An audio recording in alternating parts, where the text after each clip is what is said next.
Hello and welcome to another Top Grades Made Easy video. With poetry comparisons, the key thing is to understand the poet's purpose. Let's get started. Okay, now let's look at London. So one purpose is to show that cities are inherently corrupt. So we've got here Blake, a romantic poet who believes in this pastoral ideal of people living in harmony with nature in the countryside, and so he's writing about London to show how this has destroyed that element of communal living and utopian living in the countryside. He wants to show that private ownership excludes the ordinary man but makes everybody miserable. It also shows that the problems within society are caused by those in power, represented by the church, the king, and an undemocratic parliament, because not everyone gets the vote. And it's also about men in the patriarchy who are damaging lives. It's also about the damaging effect of male sexual desire, which we can see in the fact that they exploit young prostitutes and then bring sexually transmitted diseases home, which is the marriage hearse. It kills off the marriage. And it also shows the damaging effect on society when it exploits its children, which we see through the chimney sweep, but also through the baby's cry at the end, symbolising how all children are exploited, either born into prostitution or those born in respectable marriages, but victims of their mother's venereal diseases passed on by the fathers. So lots of purposes here, a great poem that you'd love to come up, especially as the ones written before 1918 always have a lot of form and structure about them. I'll deal with that in a separate video, but it really lends itself to getting the top grades. Well, amazingly, my favourite one to compare this to is actually Emigre. Emigre also explores the difficulties faced by people, here it's migrants, living in a foreign sort of environment, like moving from the countryside into the city.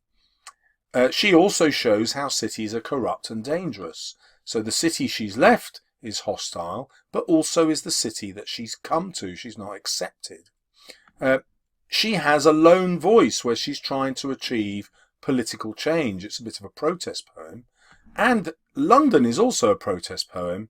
Blake wrote it in response to the French Revolution, and he's asking his readers, why haven't we also had a revolution to get rid of our corrupt king and corrupt church? Quite an interesting idea. So, both after political change, and also showing how both can try to resist the power of the tyrant, tyrannical rulers. So this is, if you like, a resistance poem as well. So loads of poet's purposes that we can easily compare there. Let's now have a look at Kamikaze. So Kamikaze wants to portray a cultural celebration of patriotism and sacrifice for the nobility in the form of the emperor. So I could use Kamikaze as a counter-argument. Kamikaze is like the opposite of the argument that Blake is putting forward to in London. It's also showing that time can heal and generations form new perspectives, which is the opposite of that final stanza of London when it looks that time doesn't heal, it just makes things worse, unless we have a revolution to change what's going on. We could also compare it to My Last Duchess, which shows the corrupt power of patriarchal society, so the Duke is male, and it also shows the corruption of the nobility, because it's a duke after all, and he's used by Browning to represent all those with inherited power and inherited wealth, just like the church, parliament, and of course the monarchy. We now have 3 comparisons with checking out my history. So this is my next favourite one after the Emigre, which you remember had 4 comparisons. So in checking out my history, we're given the corrupt power of British and French imperialism, the corrupt power of the rulers, just as in London. It's also written to show that political power can be resisted by the oppressed.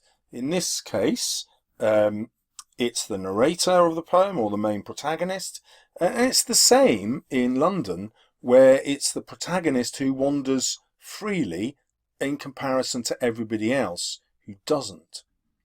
And it's also to celebrate poetry as a form of protest and a way to acquire political power or gain social change. They're both about that.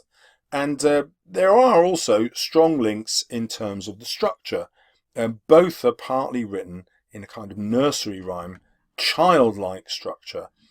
So this is my second favourite way to compare it. Now let's go back to the mark scheme, because we have to be tactical.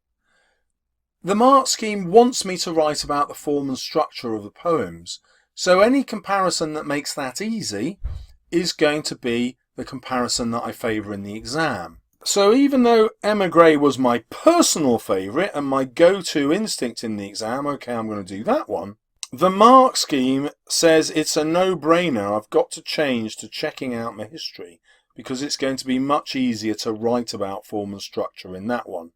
And that's why I'm going to make a separate form and structure video for you. And also why I'm going to recommend that you make your main revision around the poems written before 1918, because they all have a clearly defined form and structure. And if you'd like to see some essays comparing poems, check out the video appearing on the left, and on the right, videos showing you how to use the FOSS method, which gets you the top grade every time.